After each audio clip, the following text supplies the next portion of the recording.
All right, so what we're going to do today is we are going to make a little nameplate.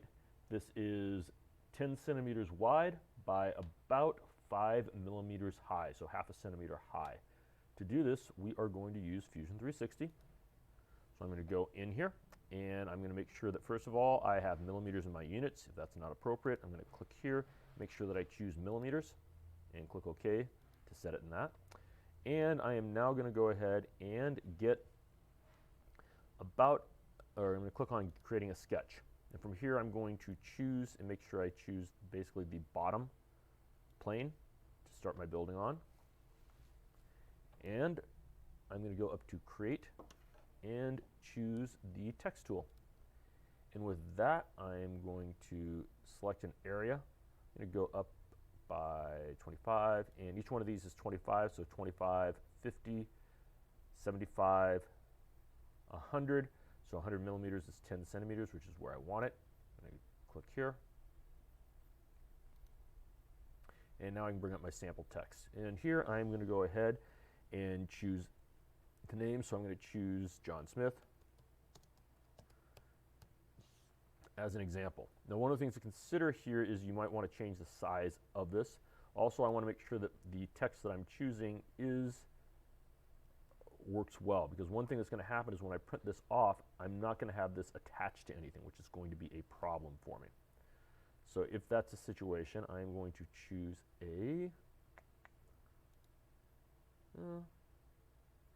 sure, I like that font. I'm going to go ahead and change the size of it slightly so that it fits. I'm going to just do increments of it. 14, can I get 15 in there? Yeah, I can get 15 in there. And clicking OK.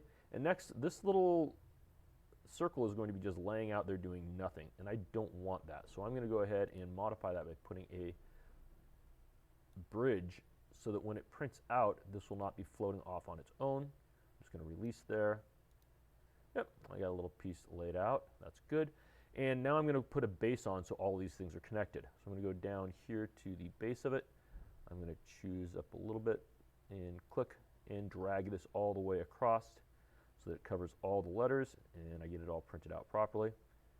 And with that, I am going to release. And I've got my rectangle here. So I've got the text, I've got the little rectangle here to connect the dot, and I've got the base here. I'm going to finish my sketch. From here, I'm going to extrude it. So I select everything and press E, or go up to extrude. Click on that, and I'm going to bring it out 5 millimeters. Just click 5 and hit enter. When I do that, I now have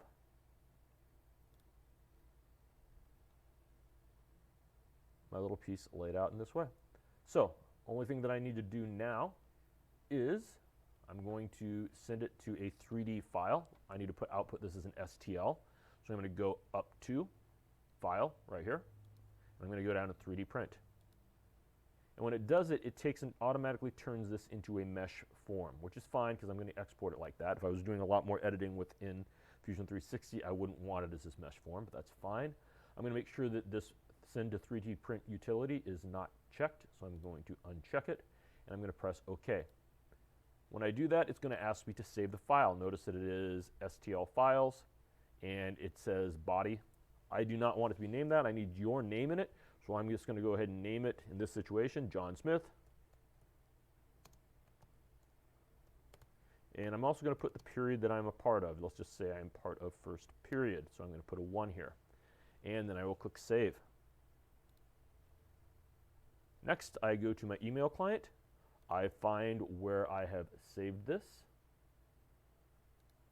In my situation, it went to my downloads. And I'm going to send this file and upload it to the assignment that I have on Schoology, and I will be going ahead and calling you up and we'll print it off. Good luck. If you have any questions, please ask me.